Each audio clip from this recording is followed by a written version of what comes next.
So, hi students, continue with the previous topic. I think we were uh, studying CDMA. So, continue with that diagram. So, but before watching this video, it's a prerequisite. I request to please watch previous video because the example that we have taken in previous video, we are going to carry forward that example. So, this was the diagram that we have seen over here. And what I told that suppose station 3 wants to receive the data or it wants to listen to station 2, then it needs to multiply this common data by means of a C2 and then then dividing that resultant by the number of stations and it would get its data. Now guys, we would see that how this digital signal, how we are going to represent those data into a digital signal in CDMA. So as you know guys, we have seen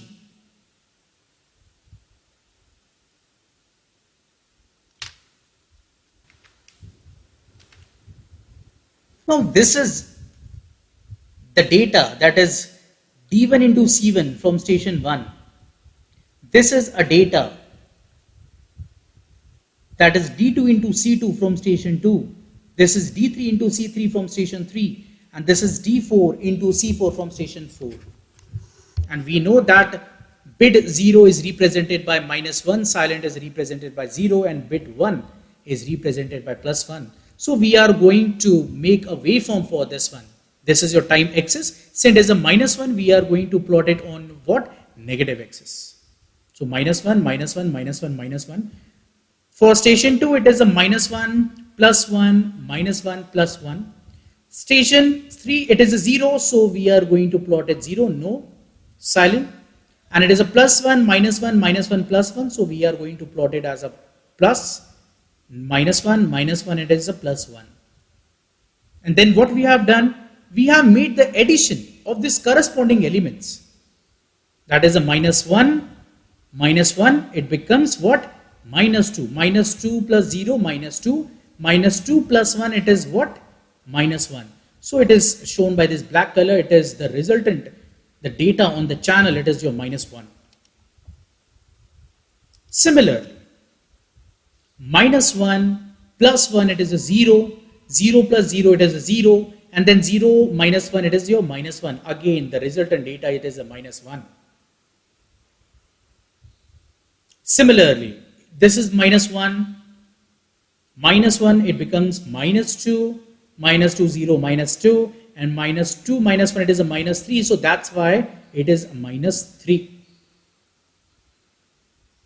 And similarly, at last, -1 plus 1, it is a 0, 0 plus 0, 0, and 0 plus 1, it is what? +1, so it is drawn as +1 over here.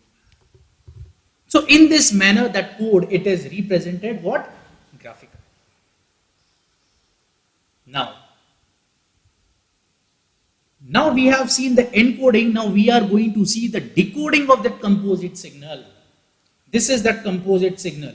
It is the encoding. Now we would see how the decoding operation, reverse operation, it is being taken place over here.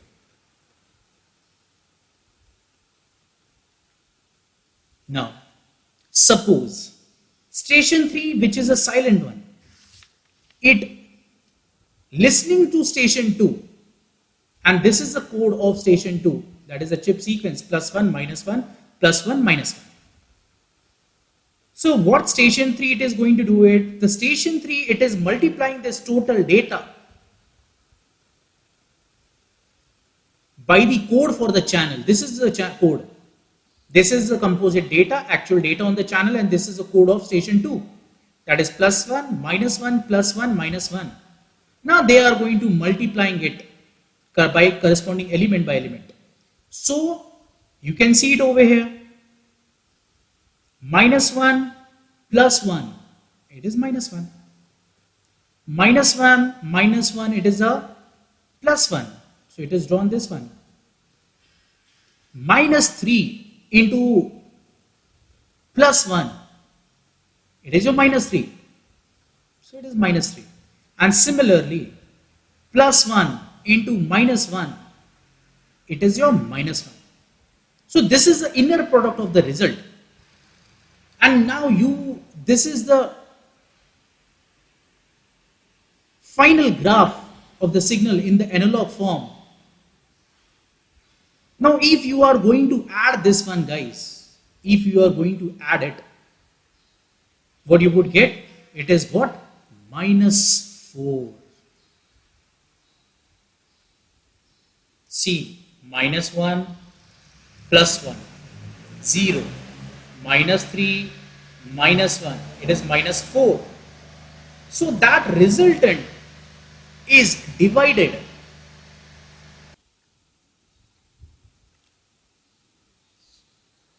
So divided by what?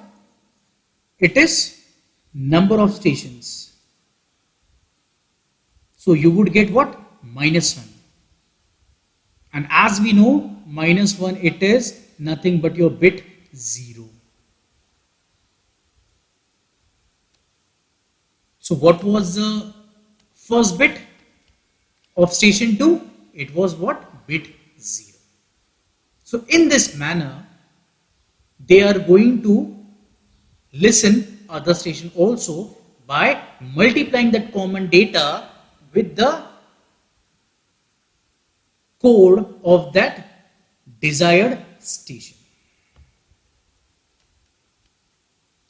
Now guys, to generate the chip sequence that we have seen, we use a Walsh table. It is what? Called as Walsh table, which is a two-dimensional table with an equal number of rows and column. Remember, with equal number of rows and column. So you can see it in the Walsh table. Each row, it is a sequence of chips. W1, that is for a one chip sequence, because it has a one row, one column. Or you can take it as a minus 1 or plus 1. And we have put it code as a plus 1 over here. And according to Walsh, if we know the table for n sequence, then if we know the sequence, we know the table for n sequence, that is Wn, represented by Wn, we can create the table for 2n sequence also.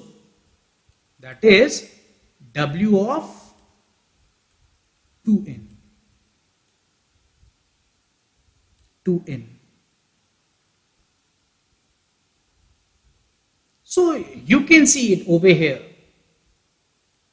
It is a W1. So we can create a W of 2n if we know the sequence. And what is it? It is a simple, guys. It is Wn, Wn, and Wn, and this is the different, that is a Wn bar. It means what? It is a complement of these three elements. It is a Wn, then it is a complement of W. It is 1, then it would be theta as 0 or minus 1. Right? So over here, W1 it has been given. Since it is a W1, so we can create a W2. What is W2? It is nothing but your, see this first row and this first column. It is Wn, Wn. It means it is a W1. What is the W1 plus 1? So we have written a plus 1 and plus 1. See this first row and second column. It is also what? Plus 1. But the second column and the second row, that is the last element, it is a complement of Wn. Since W1 we have taken plus 1, we are going to take it as a complement of plus 1, that is your minus 1. Similarly, you can create a W4 from this W2. It is W4. You can create it. So how we are going to create it? Simple. W4 is equal to what? It is W2. This is also your W2. This is also your W2. But this is what? This is a complement of your W2. So what is W2? It is plus 1, plus 1, plus 1, minus 1. So we have written over here plus 1, minus 1 over here. Similarly, this is also W2. So we have written this. Similarly, this is also your W2. So we have written same. But this element, it is your complement of W2. It means if it is a plus 1, then we have written minus 1. This is plus 1, we have written minus 1. This is plus 1, this we have written minus 1. And since it is a minus 1, we have written over here it is a plus 1. So similarly from W4, you can create a W8 also. So number of rows and number of columns are equal. So hope so you understand, this Walsh code.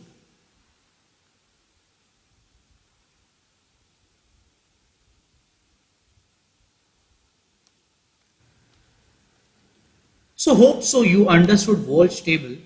One thing we need to focus on that number of sequences n, it needs to be a power of 2, guys.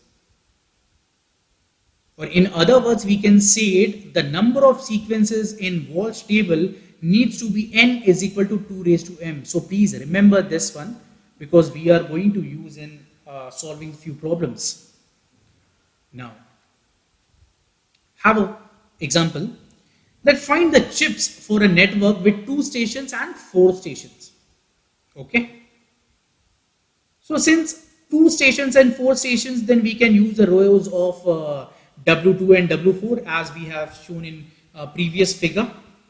So for 2 stations, guys, so what would be the chip sequence? It could be plus 1 and it is a plus 1 minus 1. First 2 station network.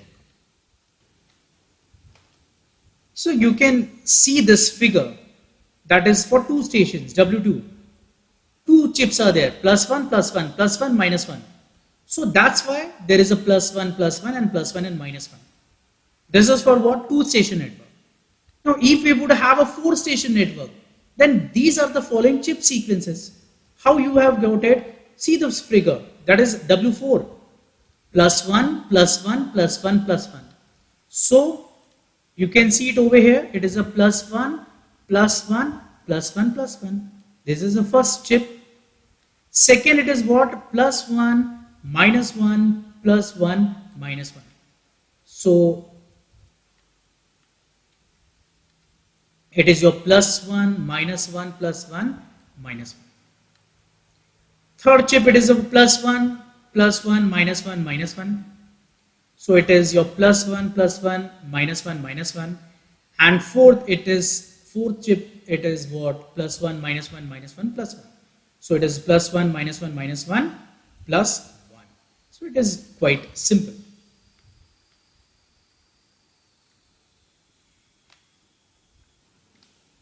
Now next example is what is the number of sequences if we have 90 stations in our network. So as I already told, that number of sequence, it needs to be power of 2, that is 2 raised to m. So we would take m equal to 7 over here because 2 raised to 7 is equal to 128. So 90 is closer to that one. So that if m equal to 7, then we can use the 90 of the sequences as the chips. Right? Next example.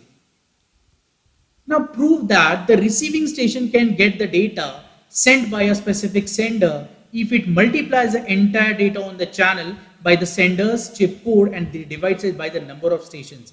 As we have already seen this, but in a generalized way, how you can do it. So it has been shown in this figure example. So let us prove for the first station using our previous 4 station example. The data on the channel, it was D1 into C1 plus D2 into C2 plus D3 into C3 plus D4 into C4. Now the receiver which wants to get the data sent by the station 1, multiply this data by C1. So see, we are going to multiply by what? C1. So D1 into C1 into C1. So you have to expand this bracket. And as we know from the properties, we came to know if we are going to multiply the two equal sequences, then we will get the number which is equal to number of stations. So let's assume n, it is the number of stations. So C1 into C, it is what? N. Whereas by the property, if we are going to multiply the two different sequences, we get the 0. So C2 into C1, it is 0. C3 into C1, it is 0. And C4 into C1, it is a 0. So what we resultant we get is a D1 into N. And if we divide this resultant data by the number of stations, that is N. So D1 into N divided by N, what you would get, it is only a D1. That is the data which is sent by station 1.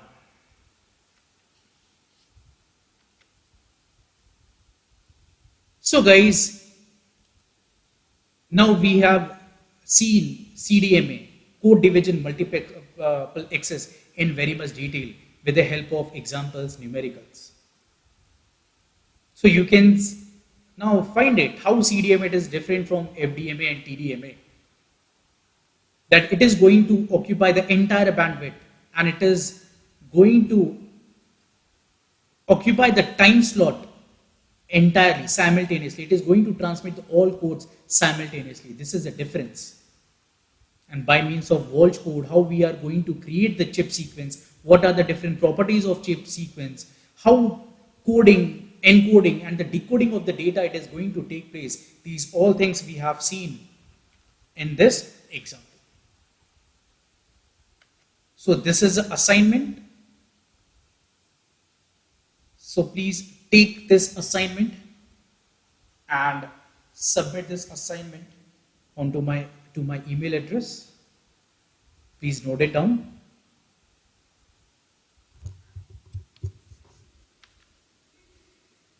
In next module, we are going to discuss about IEEE Ethernet standards.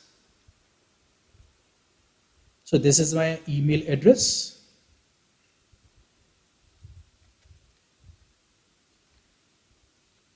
So thank you for today's lecture.